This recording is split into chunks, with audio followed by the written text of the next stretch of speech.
High Vibe Nation is live. Welcome to the High Vibe Nation, where we have set out to raise the vibration of every human being on the planet.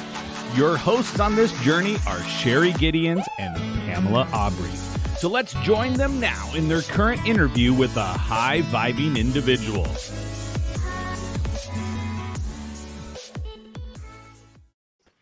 Hello and welcome to the High Vibe Nation, the #1 positive media show focused on raising the vibe of the planet. A space for you to remember the power within you. I'm your host, Sherry Gideons, and this is my co-host, Pamela Aubrey. Welcome, everyone, and welcome to our very special guest, Dr. Jeffrey Fannin, if I can say that, holds a Ph.D. in psychology, an MBA, and a Bachelor of Science degree in mass communications. He is the founder and executive director for THought Genius, LLC. He has worked in the neuroscience field, mapping and analyzing the brain for over 25 years. Dr. Fannin is a certified HearthMath trainer, also certified in stress and well-being. Over the years, Dr. Fannin has been involved in cutting-edge research, and he has created effective brain mapping and brain training programs and will be sharing more with us about these resources this evening. So welcome to the show, Dr. Fannin.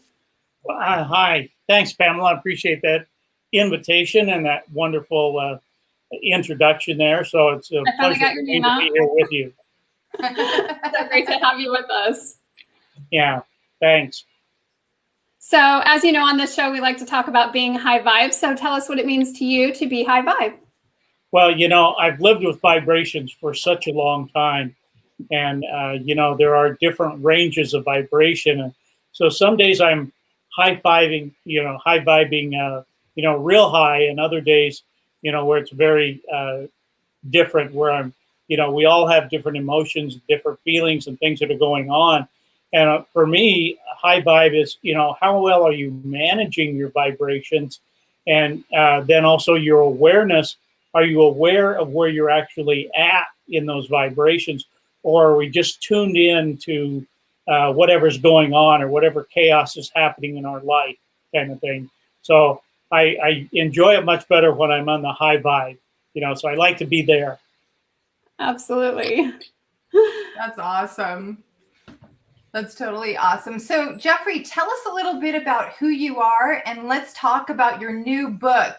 Actually, wait a minute. You have 2 volumes that have come out at once. So right. Tell us also, how do you end up releasing 2 volumes at once? Well, it actually was quite by accident. So when I was, you know, I've been traveling around the world and doing a lot of things and did over 4,000 brain maps on meditators and talking to them about how they can meditate better and do this and do that, and worked with a number of individuals out there that are pretty high profile. If I started mentioning a bunch of their names, you would know them. And so it's very interesting for me as I went on this journey, and I started writing those books back in 2008. And as I would travel around and engage with people, and we'll talk about some of the elements of the book here, but as I did that and accumulated page after page, and then somebody kind of urged me to dig it out of my files and get it published. You know, it's one of these things when you're writing a book, and maybe you guys understand this since you've done that it's never quite right, you know. But at some point you have to put the pen down and just go for it. And so I pulled it out, and we were looking at the publishing and all of that. And so then it was like 520 pages of stuff. It's like, oh my gosh, that's too big, you know. And so we broke it into 2 volumes. And the first volume deals more with some of the natural laws and the universal laws. And then the second part is, you know, different experiences and things that we had in bringing that to light. Wow. And so tell us a little bit more about what's in the books. Well, that depends on which volume you're looking at. Volume 1, you know, we talk about issues like we're vibrational beings living in a vibrational universe. And a lot of people may not understand the words, but what does that really mean, that we are vibrational beings? And so when you start to look at the quantum physics of things like that, that we are vibrational beings, that everything, all matter has a vibration. So when we're talking about things on the spiritual side, or just the vibration itself, and if anybody's ever seen the double slit experiment, it talks about the difference between, the vibration itself, and then through the observer effect, we're able to see that it deals with particle matter.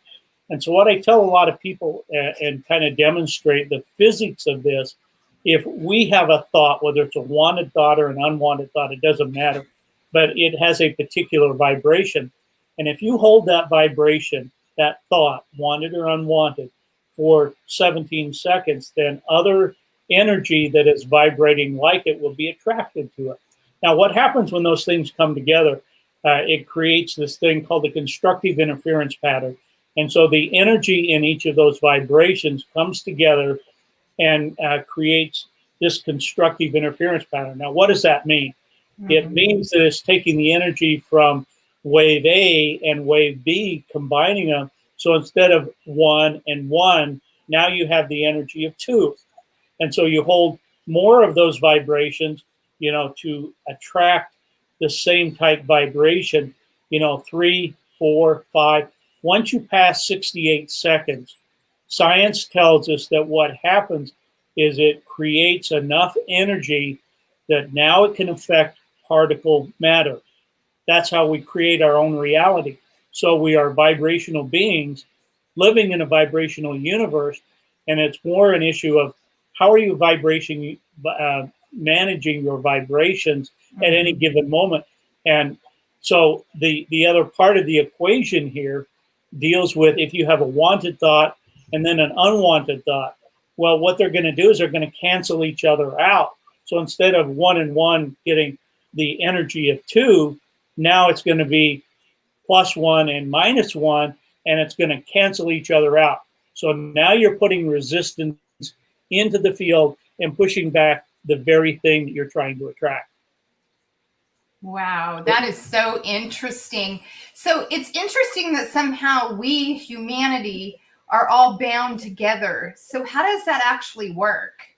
Yeah, that was a hard pill for me to swallow, and so many years ago, as I was, traveling around the world and doing some things, and I actually had was in Montreal, and I was speaking at a conference in Montreal, and Nassim Haramein was also there. Well, I followed Nassim Haramein, and he's a world-class physicist, and has a movie out, and it's about how we are all connected. So from the science side, he was able to explain to people how we are all connected. And that's one of the things, that we were talking, before the show about our vibrations and with coherence. And one of the things that happens when we look at the energy field around us, and so you can liken it to a cell phone. A cell phone is going to have a field around the cell phone. And in that field is going to be the text message, the email, the conversation, whatever it is. And that field is going to connect to the cell tower, and so those two fields connect together. We as human beings and all matter on this planet have an energy field, a particular vibration. So when we get in the proximity of someone else, our field is going to interact with their field. And I was kind of showing this to Sherry when she was here getting her brain map, of how when I would walk behind her, my energy field would act with her energy field, and then the waves on the screen would go all over the place until they become coherent again. So in the aspect of that, when we walk into a room, we can tell whether somebody is happy, whether they're sad, whether they're upset, whatever that is, and that's part of our intuition. But we come together in that we are all connected. So if we come into a room full of people, we are going to be attracted to the people that are most like the vibration that we're giving off. Does that make sense? Yes, Sense. absolutely. Fascinating. Well, and along with that, go ahead. I was just going to say that, if you're giving off a negative vibration, or maybe you have you're needing something and your needs are not being met, you're going to be attracted to the person who is most like you. Not the one that's going to help you, but the one that is most like you. And so oftentimes we will get engaged in a relationship with somebody, and maybe they're not the best person for us. And, down the road, we find out that our vibrations, they don't match at all. And so the more there is a disparity between your vibration and somebody else's vibration, the less and less you want to be around them. So that's when we like to be around like-minded people because they're vibrating at the same rate. So fascinating. And so along those same lines, then do we have the same kind of connections with people who are distant from us, but that we know well? And how does that play out in the collective? Yeah, well, that's very interesting, because in volume 2 of the books, and I'll kind of wander a little bit astray from your question here, but when we were traveling around the world, and this happened many times in many countries with different audiences. So as we were traveling around, we'd have a bank of computers back in the back of the room and be doing about 8 people. So it was not uncommon in one of these 5-day events for us to do 350 or 400 brain maps, on people, and then have to talk to them about this. But when the energy in the room, and we would have some scientific equipment that we could measure the energy. So in 2015, when I was doing work on energy healing and how that works, we had this device. It's called a Sputnik. It's like 6 inches tall, looks like a marble with spikes on it, and we could measure the conductance of the energy at any given time. So in that particular study, we could look at the vibrations from the person who was a giver and also the person receiver, and looking at the energy. So in this other situation, we would look at the rise in energy each day in the rooms and be able to tell. And so what happens when we look at string theory, now I'm going to get a little bit deep for the moment, but I will come back to answer the question. In string theory, we understand in the physics of that, there are really 12 different realms that are available. Now, what happens is the vibration of those realms. So the vibration may be very high, and as our vibrations would rise up, and then they could only come down so far, and when the distance got right, then there could be an interaction between things. So what do I mean by that? So here we have this bank of computers, and we are brain mapping people as we're doing this. And you know how when somebody walks up behind you, you can tell somebody's behind you?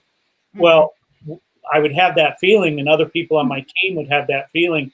And I'd turn around and look, and there would be nobody there. Now, that's not the spooky part of it. The spooky part of it is that we had this feeling that there were entities in the back of the room, maybe 15 or 20 feet behind us, and they were taking turns coming up and standing over our shoulders and looking at what we were recording. So this wasn't just a weird event. It's that as the energy in the room rose up high enough that these entities were able to interact with us.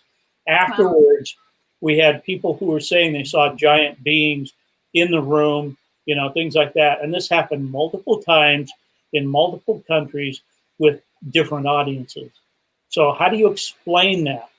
So if you go back to the whole quantum physics point of view and look that we are all entangled, and so we are all together. So not just here on a physical plane where, if I get in your presence and you're in my presence, then we are vibrating and there's an interaction, a communication that's going on there, but that also extends to higher vibrations, in other spheres.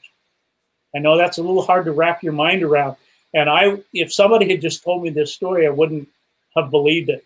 But having lived it and wrote about it in the books, because it actually happened that way. Wow. It's so interesting. And we hear there's been stories of this all through history, right? Recorded stories of this happening to people. But now we're actually able to measure that in some way. Yeah, well, actually, what I think is a really good way to look at that is, how is your tuner? So let's take, for example, that the average person, their tuner or their brain, if you will, is 0 to 60 hertz. That's kind of the common thing that we look at. Now, does that mean that the broadcast isn't happening? So if you go up to 100 hertz or 200 hertz or higher, it doesn't mean that the broadcast isn't happening. It just means your tuner is not tuned well enough or developed enough in order to receive that. So one of the things that I talk about in the book is when we look at the thalamus of the brain, that's where is our most creative element and where our subconscious beliefs live and things like that. And so out of the top of the thalamus, it's like an almond shape. So at the top of the thalamus, there are these things called reticular cells. And the function of a reticular cell is to bind one organ to another. In this case, the top of the thalamus, and it binds these axonal columnar cells that goes from our subconscious up into our conscious or our thinking part of our brain and comes out right here where the soft spot on a baby's head is. Mm-hmm. It's like an antenna. So if I have a thought, a feeling, a prayer, however you want to look at it, so I'm thinking about something, it has a particular vibration. When that vibration can go up through the thalamic gate and go into our conscious brain and come out here, now it's into the field. So it's vibrating into the field. There's this interaction, like I was talking about with a cell phone. So when the field broadcasts something, it's going to come down through the thalamic gate into my thalamus, and now it's going to distribute that energy and information from cell to cell to cell. And so our cells have to be coherent in order to receive the energy and the information.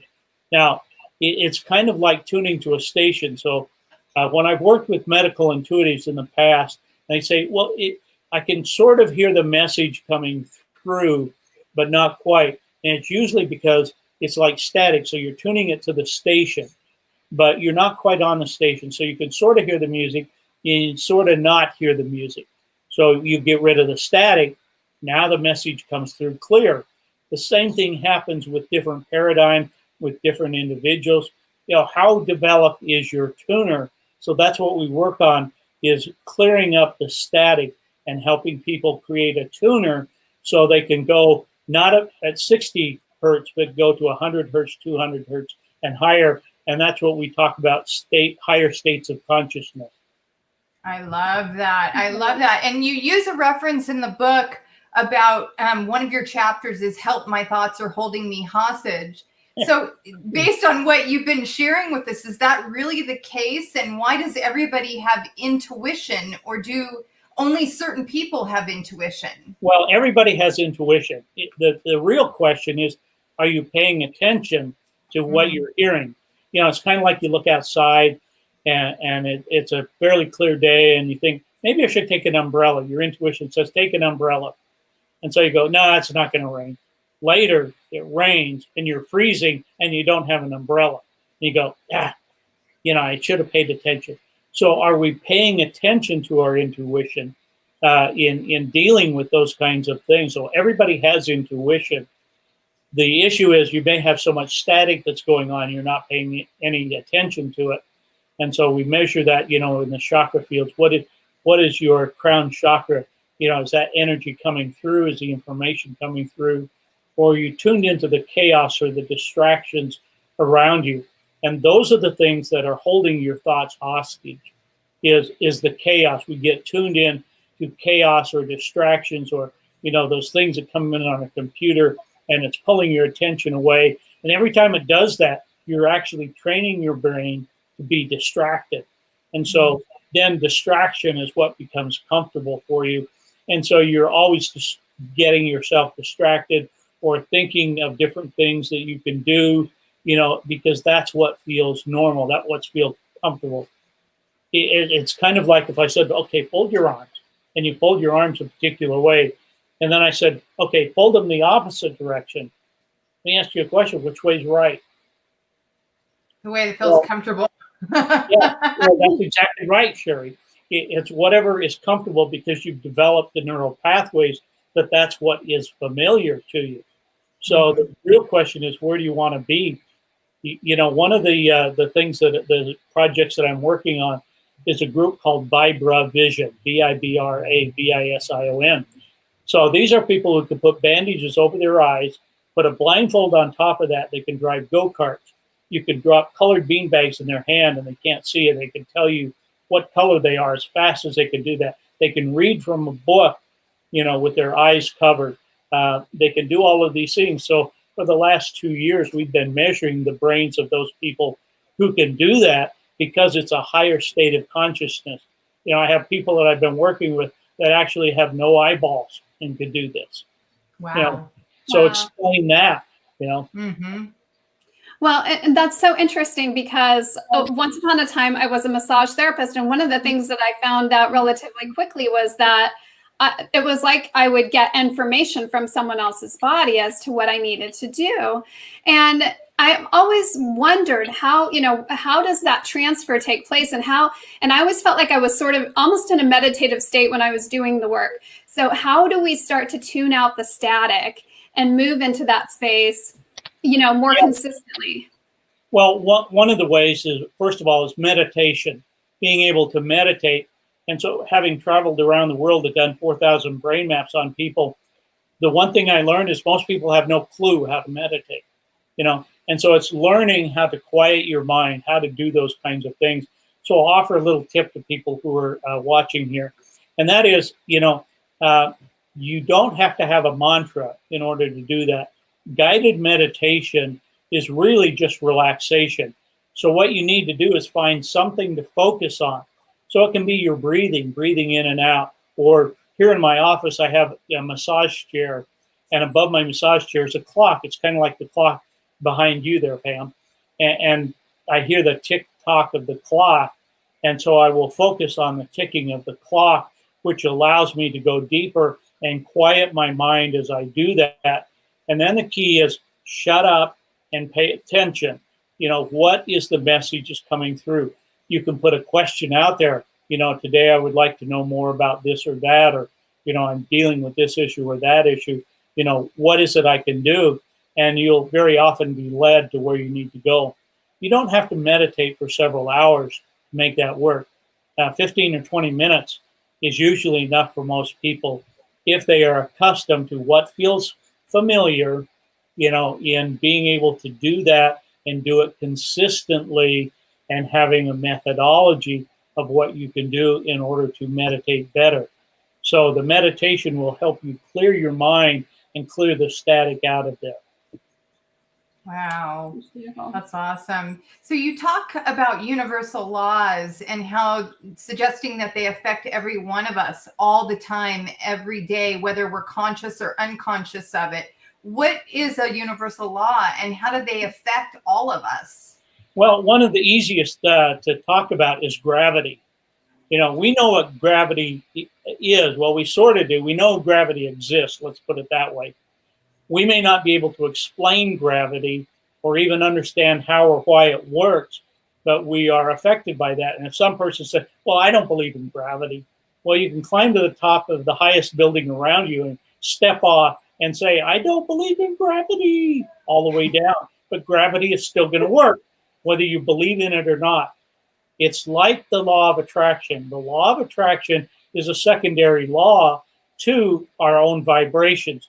If we are not getting in the vibration, then we are putting resistance in the field, or, the question becomes, what message are we putting out there?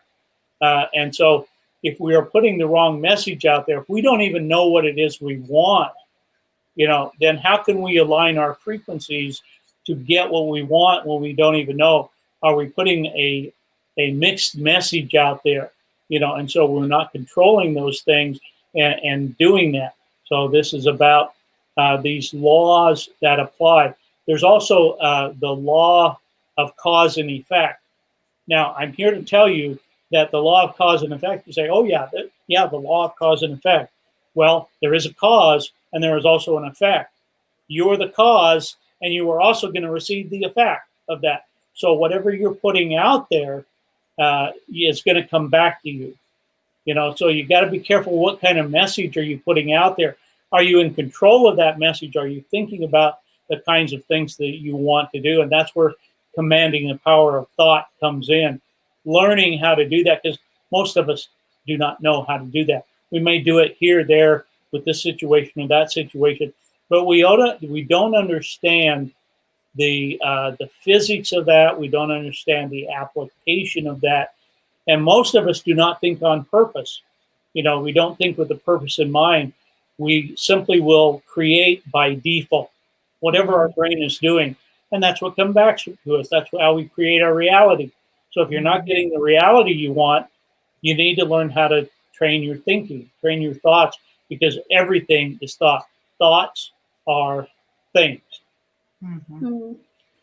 Well, and so I have to ask then, how does engaging in this process give a person greater access to more of that mental and emotional stability, or even the resources to have the thoughts that will serve them? Pam, that's a really great question. I like that one, because when we look at, and we talked just briefly about coherence, and one of the things I've learned in a lot of the research is that our cells have to be coherent so it can transfer energy and information from one cell to the next. So there are 4 domains of resilience. There is mental, there's emotional, there's spiritual, and there's physical. Now, the key to this is flexibility. There has to be flexibility in each one of these domains. And at the center of where all of those domains are is coherence. So that's what we need to be able to do. So by dealing with the flexibility in each of those domains, let me give you an example. Let's look at physical. If you go to the gym and you start lifting a 20-pound barbell, then all of a sudden you lift a 50-pound barbell, what happens? Can you do as many reps? Mm-mm. No, because you don't have the strength and you don't have the resilience.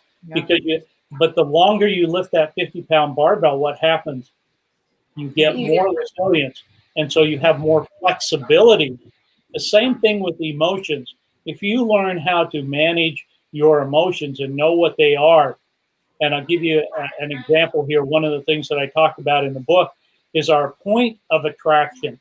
So I have a list of emotions there. And so I'll ask you a question here.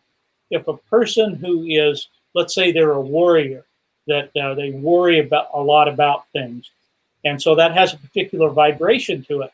Can a person that worries a lot, can they go to excitement or exuberance? The answer, yes. You're shaking your head. Yes, they can do that. The problem is they can't sustain it, because most of their thoughts are around, worry, discouragement, confusion. And so what we have found over the years, and science has taught us this, is that those vibrations, the lower, denser frequencies, most people don't go more than 5 categories in either direction. So if they're at worry, they won't go more than 5. Can they go up to excitement? Sure, but they can't sustain it because they're not training their brain or their emotions in how to stay in that vibration. And that's part of what I think high vibration is all about, is learning how to have those high vibrations. But we also have to have the contrast, the yin and the yang. So we have to understand, what we don't want in order to use our free will to choose what we do want. And that's the important part of this. Are you choosing the emotions that you want in any given moment, or what is your point of attraction? The other one is spiritual. And so when we look at spiritual points, the flexibility here is understanding what your values are. What do you subscribe to, and how do you live your life? And then the flexibility comes in being able to understand and accept other people's values.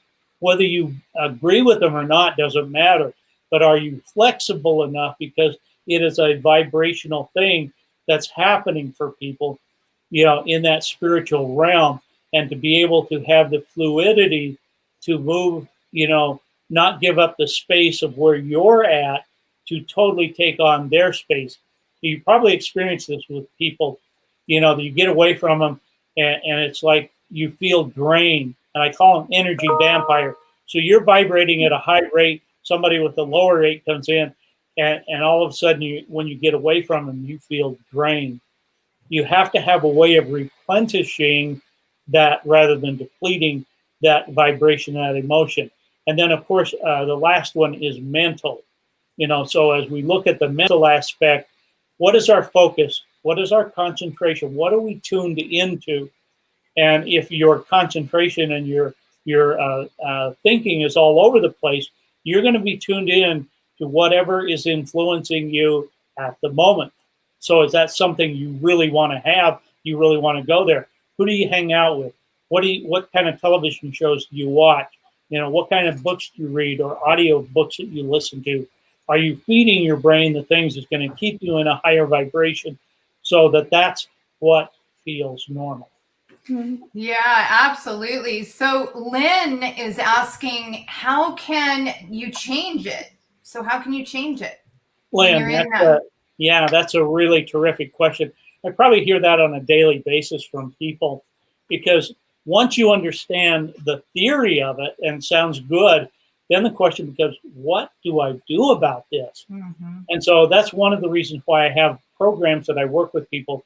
One of the first things that I will do, unless they can come to me and get a brain map like Sherry did, is that I have a kit that I can send to people anywhere in the world. So in this kit, we do two things. We measure your cellular function and your cognitive function. And so the first part in the kit, you poke your finger, put a couple of drops of blood on the card, we send it to the lab, and it will show us the relationship of your cellular function. And if you're familiar with any of Bruce Lipton's work, and he talks about the right environment for your cells, and there's a whole bunch of other things that are involved in a lot of that stuff. For example, when we look at our environment, there are a lot of things that our environment that is creating what we call oxidative stress. And so as we look at that, and if you take an apple and you cut it in half, what happens? It gets brown. Changes colors. Yeah, it gets brown. That's oxidation. So when we look at oxidative stress, there are things in our environment that get into our water, the air, the food we eat, and begin to affect us. And these are toxic chemicals. So if we go back to 1976 and we look at that time period, there were 67,000 toxic chemicals that were on the market. So the Environmental Protection Agency decided what they were going to do was enact a statute that tested a bunch of these toxic chemicals to see which ones we should stay away from. Well, they only tested a handful, and most of them didn't test very well. And so today we have over 80,000 toxic chemicals that are on the market. And one of the studies that I read, it really made me cry. And I mean, literally cry. And that is, they were taking the blood from the umbilical cord of 300 mothers who were having babies. And what they found is, as an average of these 300 mothers, that these babies, before they took their very first breath of life, that they had been exposed as an average to as 276 toxic chemicals. Now that's pretty disturbing. Mm-hmm. So if you translate that into, as we get older and this oxidative stress, we understand that there are over 200 diseases that are a result of that. And so this is why we have a higher incidence today. And some of the reports that I've read, that we see more ADD, more anxiety, more depression, more Alzheimer's disease, and more dementia as a result of degrading the cells and what they're doing. So this relationship between our cells and our environment is one thing, but then it affects how our brain and our body function. So if I can offer one more thing that factors into that, it has to do with antioxidants and free radicals. We've all heard about that, that if you eat enough vitamin C and enough vitamin E and get a little bit of vitamin D in there, you should be good. Well, here's the science of that. So you and I cannot eat enough vegetables and fruits in order to deal with that. So one antioxidant will kill one free radical. Here's the science part. Science tells us that at any given moment, we have over 300 septillion, that's 300 with 27 zeros behind it, free radicals running around in our brain and our body. Our body cannot keep up with this 1-to-1 ratio. So we have a way of dealing with that to helping your pathways, what we call the NRF1, NRF2 pathways, and being able to increase that from a 1-to-1 ratio to 1,000,000-to-1 ratio per second, and help our brain and our body function more normally. So it's like taking the static out of the equation here and letting your brain and your body function more normally. Does that make sense? Total sense. It does. And so can you tell us a little bit more about that? Because I know that, going back to the earlier parts of the conversation where we're talking about frequency, is that you can cancel out frequencies. Are you canceling out the frequencies of these toxins, or how are you counteracting that? Well, that's a really great question, Pam. I don't really have any evidence, so this is going to be anecdotal more than anything else based on a theory. So I would say, yes, toxins are going to have a vibration, and they're going to affect us not only in our cells, but we can see cellular inflammation. Maybe we're not getting enough omega-3s. In our Western diet, we have way too many omega-6s and not enough omega-3s. And so that balance, as we eat food, it's going to go through the mitochondria in our body, parts of the cells. And what's going to happen with that is it's going to turn it into ATP, or the energy. So if you have that energy and that vibration, we talked about depleting and renewing emotions. Is it depleting or renewing? So I would say that, yeah, the toxins are depleting that energy that we have in our body. If you're renewing those by changing the vibration of what's going on, now you're renewing that energy. So when we are experiencing things like joy, excitement, love, those higher, faster vibrations that are going on, that means that you are now regenerating those vibrations, whereas the others are much lower. And so they're causing you to deplete the energy when we're feeling anger, frustration, overwhelm, even using lesser frequency or emotions, of calmness and peace and things like that. You're still depleting what's going on. So you need to get into that renewal part where you renew the frequencies and you're living at that higher vibration. So there's the justification for your show. I love that a lot, because it takes me back to the conversation when you were mentioning about heart coherence and using the what I would classify as the healing spiritual modalities. And I can use the example of, I had a heart attack right a week after the delivery of twins. And I was given a diagnosis, and the diagnosis could have been scary, and I could have been all caught up in fear. But instead of going into that, I raised the vibration to joy. I went into my imagination and used that part and imagined my blood, flowing perfectly, my heart flowing perfectly. So would you say that I was in heart coherence during those times that I was going into that? Well, exactly. I mean, you're here talking about it. So Right. Obviously there had to be a shift of energy and information, and you became more coherent simply by visualizing what your heart and your brain were doing. And the world is full of situations where people have healed themselves, and we look at self-healing. And that's why we did the study on energy healing. And one of the biggest things that come out of that study was when we have focus, when we have an intent of what's going on, and we keep that focus and that attention and that concentration and begin to visualize what we're doing, then there are graphs in the book that I show what actually happens. That it increases the coherence, and it increases the energy and the vibration, which increases the effectiveness of what's going on. So I would agree with you. So everybody Thanks, can use that, though? Yeah, everybody can heal like this, or give us an example of some ways that people can, command their thoughts to heal. Yeah, that's a great question, Sherry, because first of all, we have to have the awareness. We have to have, and I'm going to use a word that is more often used in spiritual realms, and that is faith. You know, do we have the faith that we can act on what it is that we need to do? And that's where the universal law comes into effect. And you've heard this many, many times. You know, Wayne Dyer used to say this, you will see it when you believe it, you know, kind of thing. So you have to believe in it first, and you're not going to believe it unless you have faith that that's the way the universal laws work.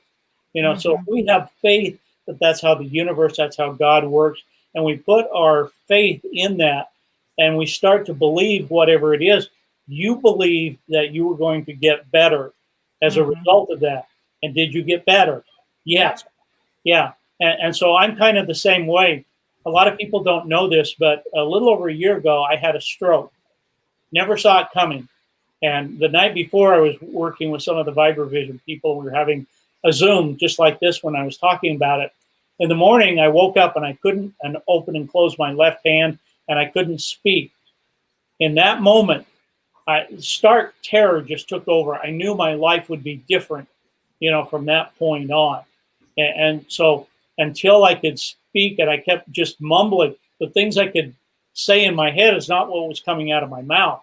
So I got so that I could speak a little bit better just by practicing and visualizing what it was I wanted to say and try to get my body to do that.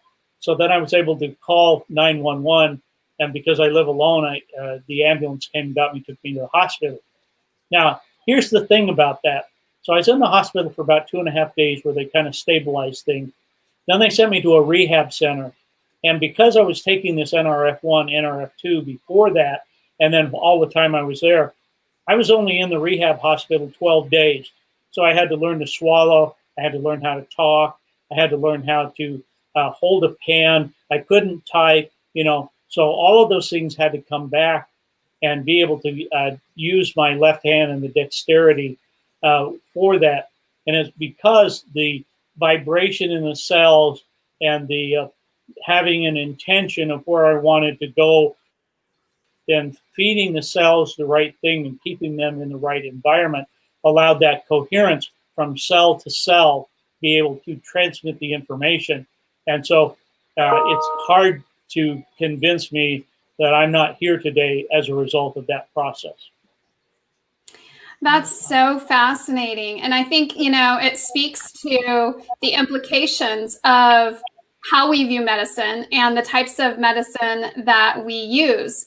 For instance, you know, things like acupuncture have become much more popular over the last, however, you know, several years. But yet it's been used for thousands of years, and no one really understood why it worked. So what do you see the connection being between what you've learned and some of these modalities and what that means for the future of medicine? Well, yeah, I think that's changing, and we're shifting a lot. You go back to, you know, Bruce Lipton's work, and, you know, he is really considered the father of epigenetics. And so he was also a teacher in the medical schools, and he quit teaching because he said, what we're teaching is wrong. That's not what happened. So if you read, you know, The Biology of Belief, which is a great book, and Bruce and I are good friends and have been for years.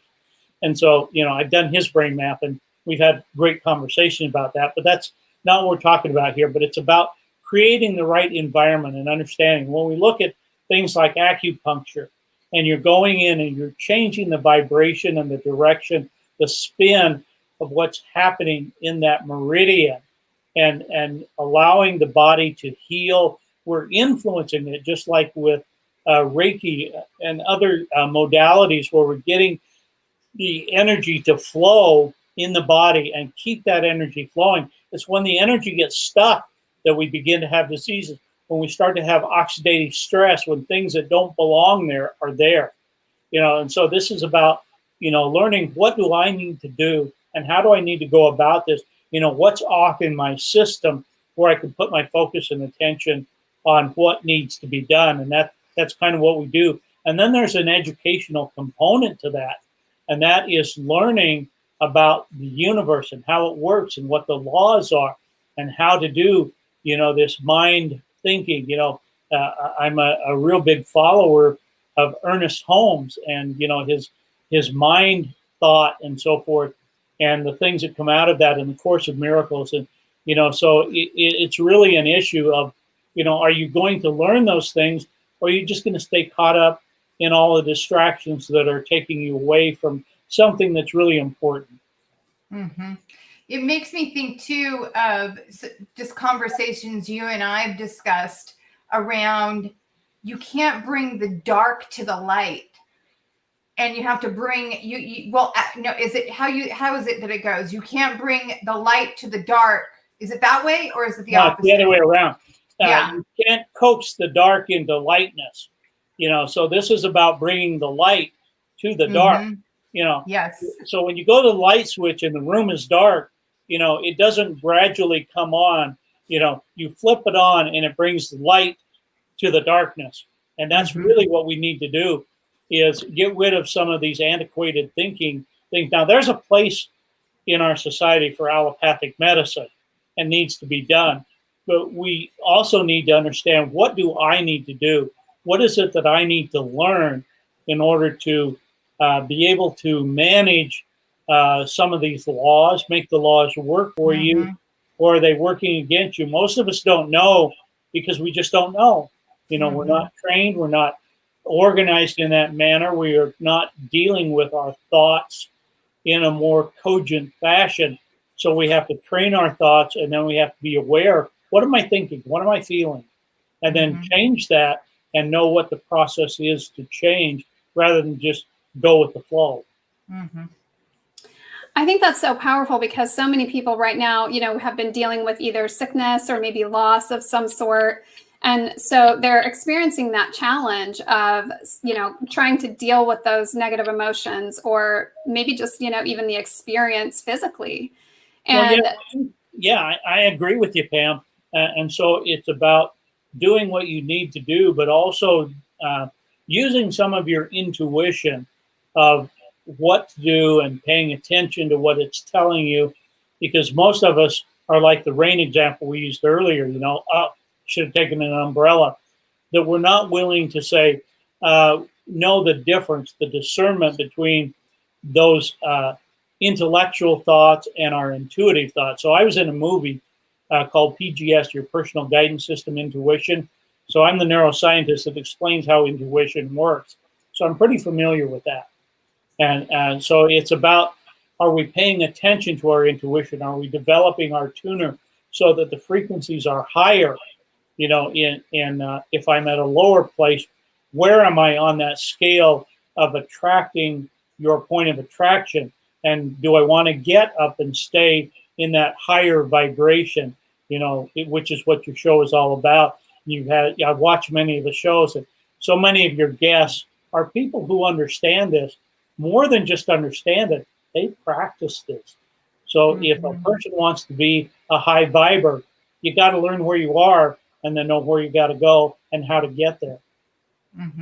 Yeah, and one of the things you mentioned that speaks so specifically to that is our point of attraction, and understanding how to use that in the moment. And why do we always hear from every one of these philosophers that have ever come to the planet, including Jesus?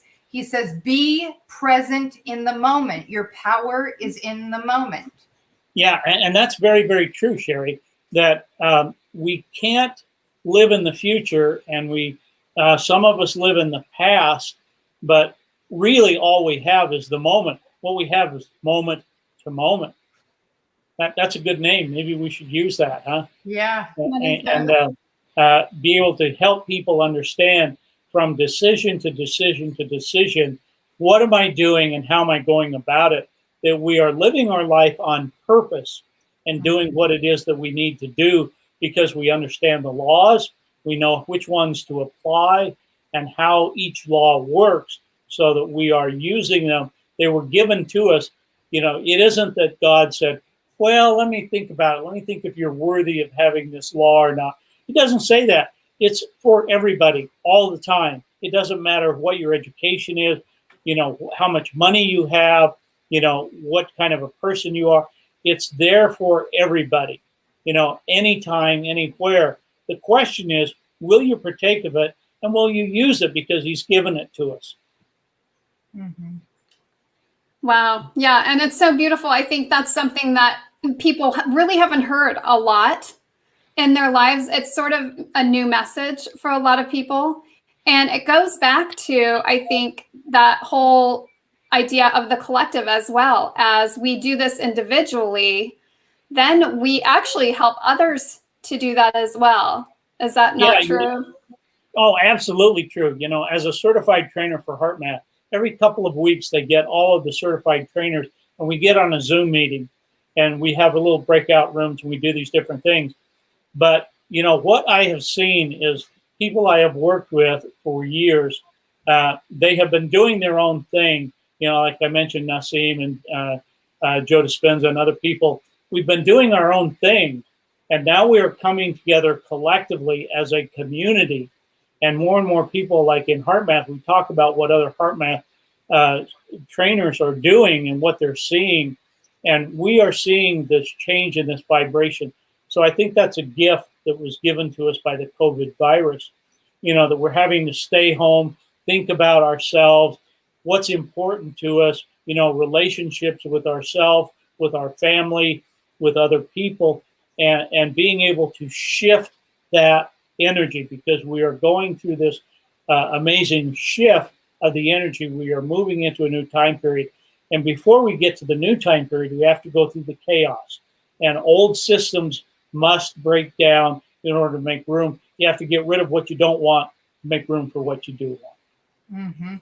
Yeah, that speaks so powerfully to me, because one of the things that you bring about in the book, and that you and I have had discussions on as well, is the Solfeggio frequencies that you've developed. These, I don't even know if you call them meditational frequencies that you built in, or tell us a little bit more about those. Yeah, well, I was doing a study back in, when was it, 2014, 2015.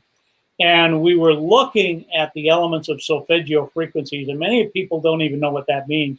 Right. Yeah, but I write about where it comes from and why it is, a whole mathematic formula for how they get there of Solfeggio frequencies. So in the 3rd century, when we look at the Gregorian monks had chants. And what they realized is the chants, the vibration of these chants would cause emotions to come up in people. And we see this today in movies and music and things like that, you know, so they will put these Solfeggio frequencies. However, somewhere along the line, they decided to tune musical instruments differently. And so when you look at 528 hertz, for example, that is unconditional love. And it would be normally middle C on a piano. But what happens now is, if a musical instrument or a piano, for example, is tuned differently, instead of 528 hertz, you're getting 512 hertz. Now, what does that do? That's a lower vibration, and we know what lower vibrations means. So this is essentially dumbing down our emotions, that we're not feeling unconditional love, we're feeling something less than that. So one of the things that I work with people is using the Solfeggio frequencies when they're training the coherence of their brain. Now, I know that's a big mouthful right there, but you'd have to maybe another session for another time to understand that. Yeah. But when we were doing the studies, we went to a sound lab and got the actual frequencies to make sure, because if you go to YouTube and look up Solfeggio frequencies, you may not be getting the right frequencies. It may be a lesser frequency. So when I work with somebody, I'm sending them out the real frequency, so that that's what their brain and their body is getting attuned to. And so it's the same thing with the HearthMath device, to know with your breathing, with your heart-focused breathing, breathing in and breathing out. Same thing happens when I was doing Tai Chi and Qigong, that your breath work is very important. And why is that? When we look at the electromagnetic center around the heart, there are over 4,000 neurites around the heart. Now, a neurite is like a neuron. It can think, it can remember, it can learn, those kinds of things. So that's why the electromagnetic center around the heart is 60 times greater than the electromagnetic center around the brain. So it deals with our autonomic nervous system. how we think and feel. So there's two parts to the autonomic nervous system. One is the sympathetic nervous system and the parasympathetic nervous system. So when you are feeling anxious, frustrated, overwhelmed, it's sending signals from the heart to the brain that lack coherence. And so it's ramping up these negative frequencies, if you will. Once we engage the parasympathetic nervous system, it brings it into coherent balance. And so learning what that feels like, with the Solfeggio frequencies or with the HearthMath breathing of what that feels like, then you can go there instantly. So if you're having a difficult day or a confrontation with somebody, you can drop right into one of these places and you're eyeball to eyeball with somebody else, and they don't even know that you're doing this. So I love that you bring that up, because it raises this question for me. So we know that the heart actually sends out more information into our body than our brains. So what is the implication of that on our bodies? Well, we go right back to the autonomic nervous system, sympathetic and parasympathetic. What are you doing to balance that out?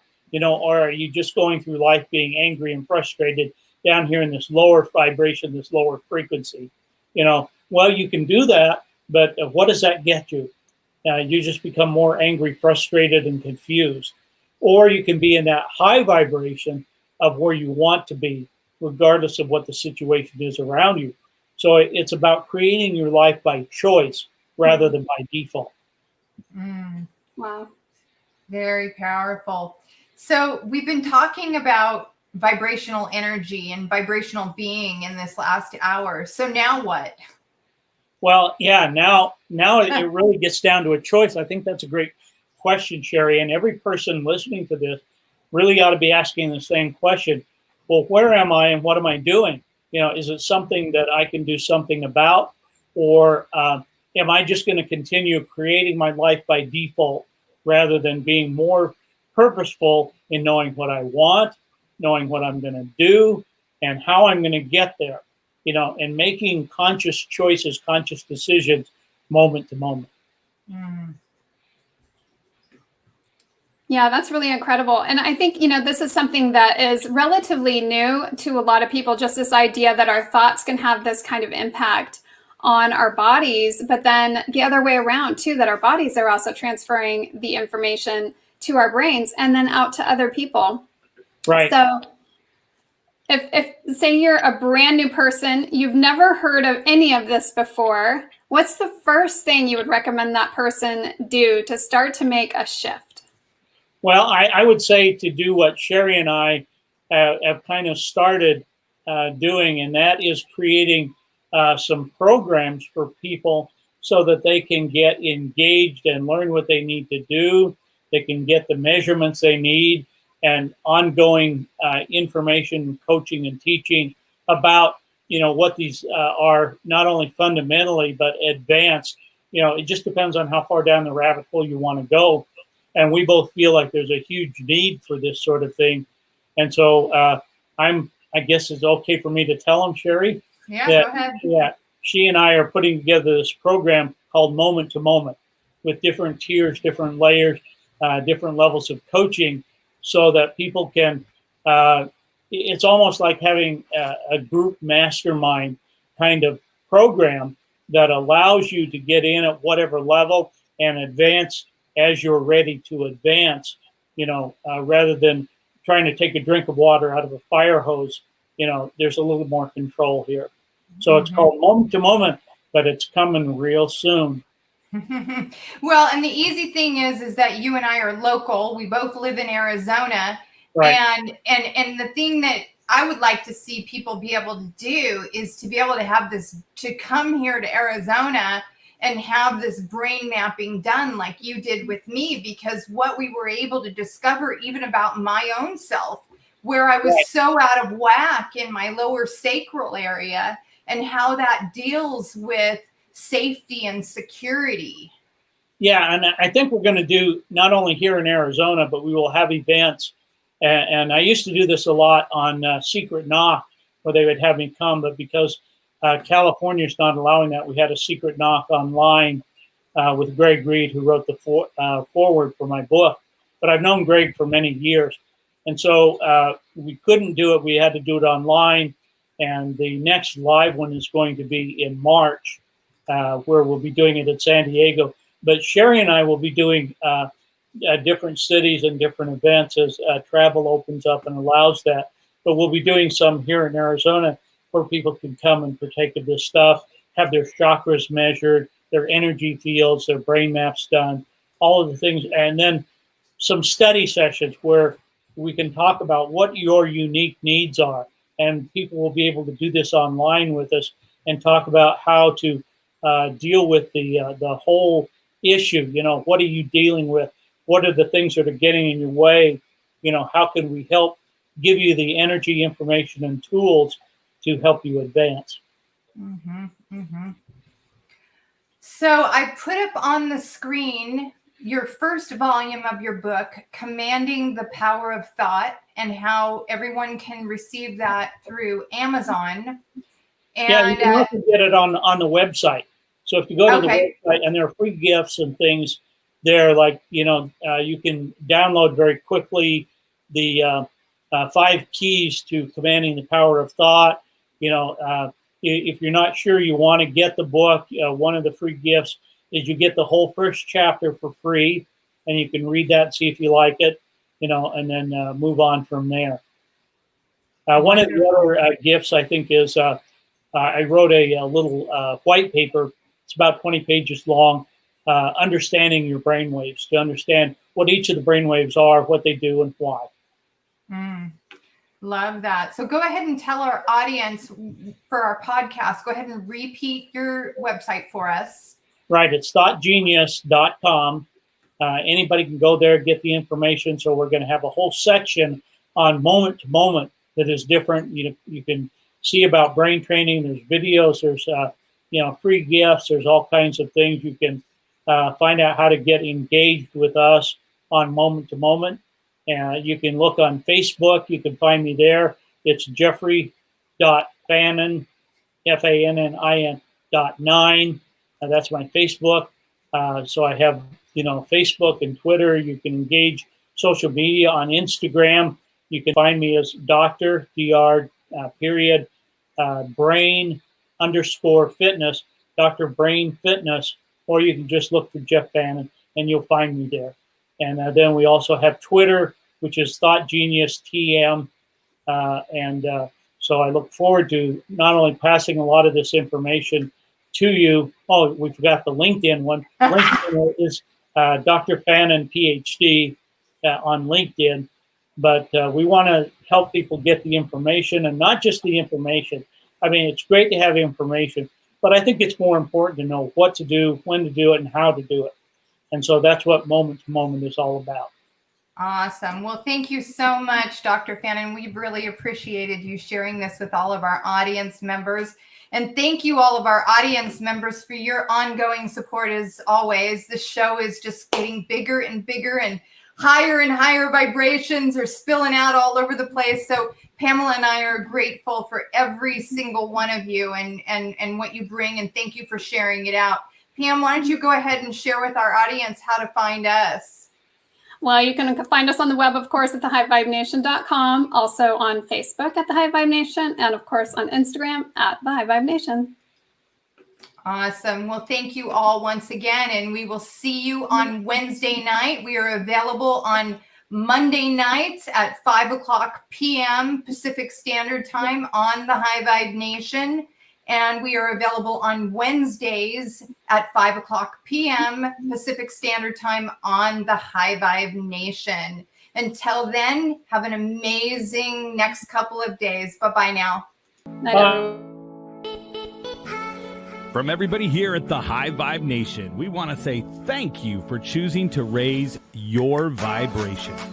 And of course, please like, share, and subscribe. If you need to find us on the web, check us out at www.thehighvibenation.com.